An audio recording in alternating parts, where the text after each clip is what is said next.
A massive wave of capital is flooding into India's financial markets. Millions of retail investors are pouring billions of rupees into the system every month, creating an unprecedented shift in where the country's wealth is stored. This chart shows the expansion of the Indian mutual fund industry. In 2016, total assets under management stood at 12.63 trillion rupees. By 2026, that figure has climbed to over 82 trillion, a six-fold increase in just one decade. Managing this growth is a logistical nightmare for fund houses.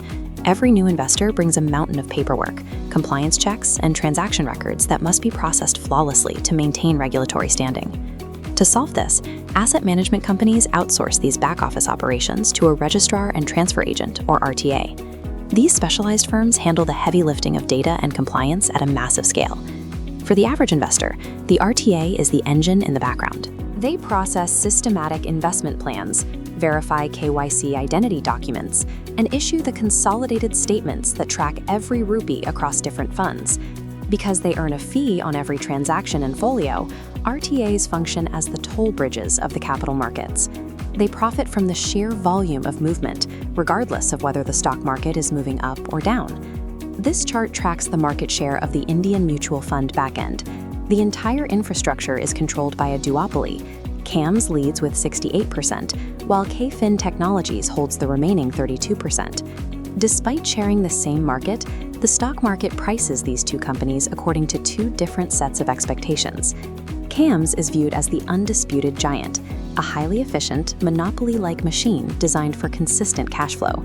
KFin Technologies is the aggressive challenger, positioning itself as a diversified global technology platform rather than a simple administrative provider. The central question for any investor is whether the monopoly value of CAMS or the high-growth diversification of KFin offers the better path for long-term capital. CAMS maintains absolute dominance by serving 10 of the 15 largest mutual fund houses in the country, including giants like SBI and HDFC. This concentration provides CAMS with significant pricing power.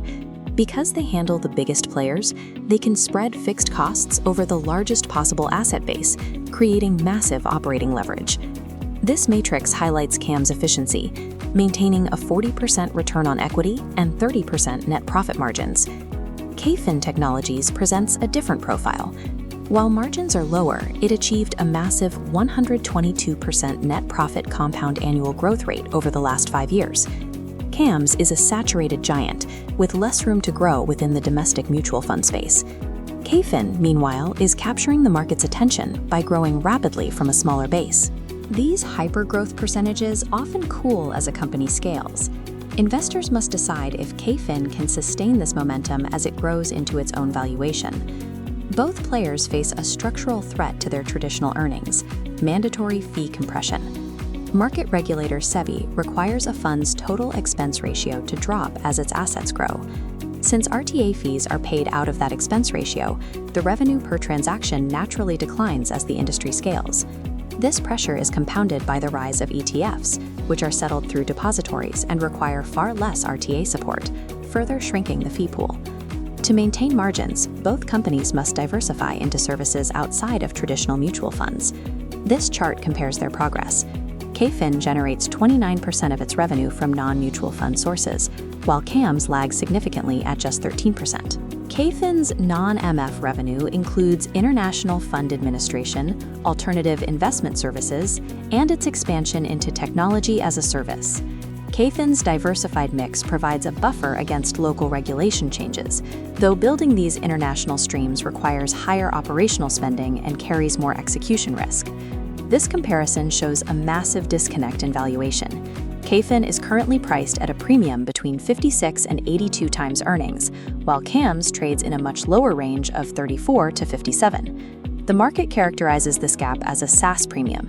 Investors are paying more for KFin because they believe the management's pitch, that the company is a global technology platform rather than a back-office administrator.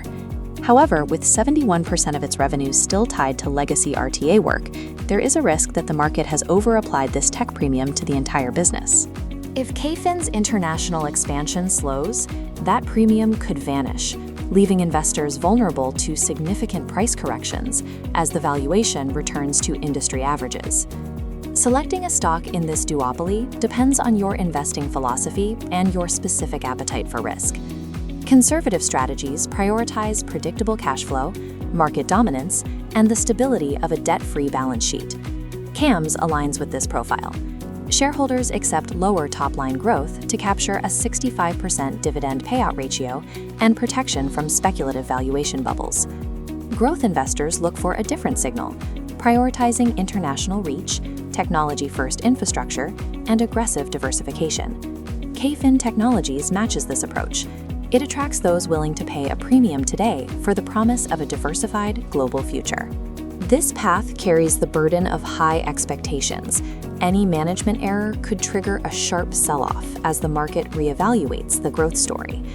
In a duopoly guaranteed to scale alongside India's wealth boom, long-term success comes from owning the business model that matches your own tolerance for volatility.